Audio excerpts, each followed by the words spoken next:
Shalom, selamat pagi jemaat dikasihi Tuhan. Kembali kita berjumpa dalam renungan pagi. Mari pagi hari ini kembali saya mengajak kita semua untuk merenungkan firman Tuhan. Supaya dengan melalui firman Tuhan, hidup kita akan terus dibangun. Dan kita pun akan semakin bertumbuh, diteguhkan dan dikuatkan dalam iman dan pengharapan. Sebab firman Tuhan adalah kebenaran. Firman Tuhan sumber kekuatan. Firman Tuhan pedoman dan penolong bagi hidup kita. Bahkan firman Tuhan jugalah yang akan senantiasa menuntun kita dan menerangi setiap langkah hidup kita. Mari jemaat dikasihi Tuhan, sebelum kita merenungkan firman Tuhan pagi ini, kita akan bersama-sama berdoa terlebih dahulu. Bapa di surga, kembali Tuhan, kami datang ke hadirat-Mu. Kami menaikkan segala puji syukur atas segala kebaikan-Mu. Atas begitu besar kasih setia-Mu ya Tuhan. Begitu besar rahmat dan anugerah-Mu. Segala berkat dan kemurahan-Mu, perlindungan-Mu, penyertaan-Mu, pertolongan-Mu, dan juga pemeliharaan-Mu atas seluruh hidup kami. Terima kasih ya Tuhan. Dan pagi hari ini kembali kami akan merenungkan firman-Mu. Mari Tuhan, Kau yang singkapkan dan nyatakan kebenaran firman-Mu. Dan Roh Kudus, urapilah kami ya Tuhan, sehingga kami bisa menangkap apa yang menjadi pesan Tuhan. Dan kami mengerti akan kehendak-Mu, serta melakukan kebenaran firman-Mu di dalam hidup kami. Terima kasih ya Tuhan. Di dalam nama Tuhan Yesus kami bersyukur dan berdoa. Amin. Mari jemaat dikasihi Tuhan, sama-sama kita akan buka Alkitab kita. Renungan pagi hari ini saya ambilkan dari Yesaya 51 ayat 10. Saya bacakan. Bukankah engkau yang mengeringkan laut, air samudera raya yang hebat, yang membuat laut yang dalam menjadi jalan, supaya orang-orang yang diselamatkan dapat menyeberang? Ya, satu pernyataan dinyatakan bahwa bukankah engkau Tuhan? Jadi ini bukan pertanyaan yang harus dijawab sesungguhnya, karena jawabannya pasti.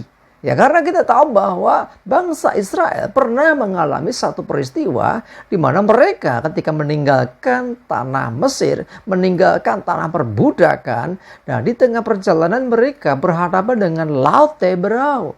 Dan disitulah mereka tertahan karena ada laut dan mereka nggak bisa melanjutkan lagi perjalanan.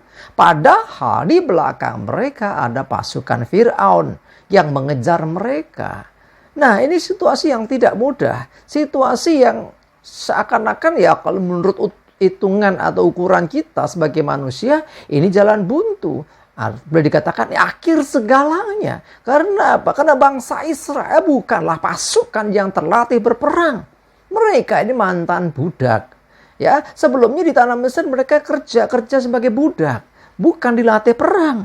Sementara di belakang mereka, orang-orang Mesir, pasukan Firaun mengejar mereka dengan pedang yang terhunus, siap untuk berperang menghadapi orang-orang Israel ini.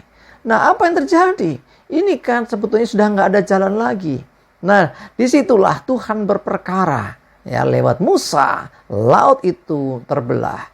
Jadi ayat ini mengingatkan kembali kepada bangsa Israel dan juga sekarang kepada kita. Bukankah Tuhan yang telah mengeringkan laut, yang membuat samudera yang hebat itu menjadi jalan raya, jalan supaya orang-orang dapat diselamatkan. Ya, dengan statement ayat ini biarlah kita diingatkan bahwa tidak ada jalan buntu di dalam Tuhan. Tidak ada yang tidak mungkin bagi Tuhan.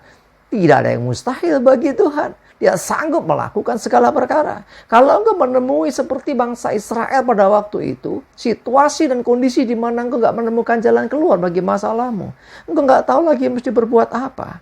Ingatlah, Tuhan pernah buat mujizat yang dahsyat atas bangsa Israel dengan mengeringkan istilahnya ya laut itu sehingga menjadi jalan bagi orang-orang Israel. Nah, Saya percaya Bapak Ibu sudah dikasih Tuhan. Tuhan yang sama, yang telah membuat lautan menjadi jalan. Tuhan yang sama juga yang akan menolong Bapak, Ibu, dan Saudara semua. Ketika engkau menemui jalan buntu, ketika engkau merasa sudah nggak mungkin lagi, ketika engkau merasa hidupmu terancam, ketika engkau merasa masa depanmu terancam, ketika engkau merasa bahwa engkau seakan-akan tidak punya harapan lagi, ingatlah, masih ada Tuhan. Ya, ingatlah Dia sanggup melakukan segala perkara, sanggup melakukan segala sesuatu, jauh melebihi yang kita minta dan doakan. Nah, jadi karena itu, jangan pernah batasi Tuhan. Kalau engkau berdoa kepada Tuhan juga jangan batasi Tuhan. Tuhan, aku mau nanti jalan begini, begitu. No, bukan begitu. Caranya adalah, mari Tuhan nyatakan kuasa-Mu. Biarlah Tuhan dengan kehendak dan kedaulatannya bertindak. Karena cara Tuhan bukan cara kita. Jalanku bukan jalanmu, kata firman Tuhan. Jadi artinya apa? Perbedaan inilah seharusnya yang membuat kita tidak mendikte Tuhan. Ya, karena tingginya laut dengan bumi, langit dengan bumi jauh sekali. Artinya kita nggak sanggup untuk bisa memahami jalan Tuhan. Yang kita lakukan adalah mengimani. Ya, kita jangan mencoba memikirkan jalan Tuhan. Oh, begini toh Tuhan, nanti begini. No, bukan mendikte Tuhan, tetapi kita mau ikut jalan Tuhan. Kita mau percayai bahwa Dia sanggup melakukan. Dan jangan kaget, jangan heran kalau Dia melakukannya di luar ekspektasi kita. Ya, cara berpikir Tuhan tuh out of the box gitu ya. Di luar cara berpikir kita manusia. Bayangkan, ya, jalan kok bisa istilah dibuat dari laut kok bisa jadi jalan. Itu rasanya tidak mungkin menurut hitungan manusia. Tetapi bagi Tuhan segala sesuatu adalah mungkin. Mari jemaat dikasih Tuhan, engkau yang saat ini menghadapi situasi yang sulit seperti bangsa Israel, di mana engkau nggak tahu lagi engkau mesti berbuat apa, bahkan engkau sudah kepepet sekali.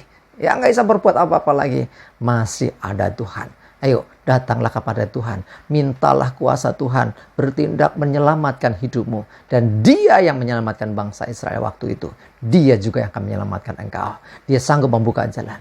Saat Dia ada jalan, Dia sanggup buat jalan yang baru bagi hidupmu. Bahkan, lautan pun sanggup diubahnya menjadi jalan.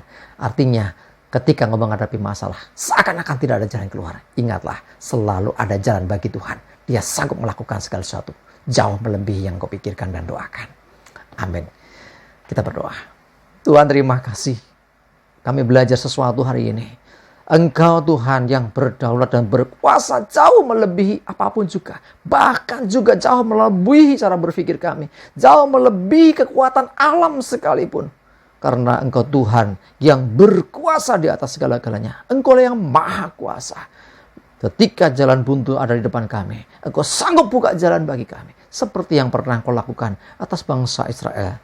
Dengan membuat jalan di tengah laut Teberau. Kami percaya Tuhan, apapun pergumulan masalah setiap kami akan selalu menemukan jalan keluar. Selama kami bersamamu, selama kami mengandalkan Engkau, selama kami mempercayai firman-Mu, maka tidak ada jalan buntu. Dan kami pasti bisa keluar dan berkemenangan dari setiap masalah kami. Terima kasih Tuhan. Serahkan hidup kami hari ini dalam tuntunan-Mu. Jauhkan celaka mara bahaya. Damai sejahtera dan berkat Tuhan menyertai kami semua. Dalam nama Tuhan Yesus kami bersyukur dan berdoa. Amin. Mari jemaat dikasih Tuhan. Semangat, maju terus dalam iman dan pengharapan. Tuhan Yesus memberkati kita semua. Amin.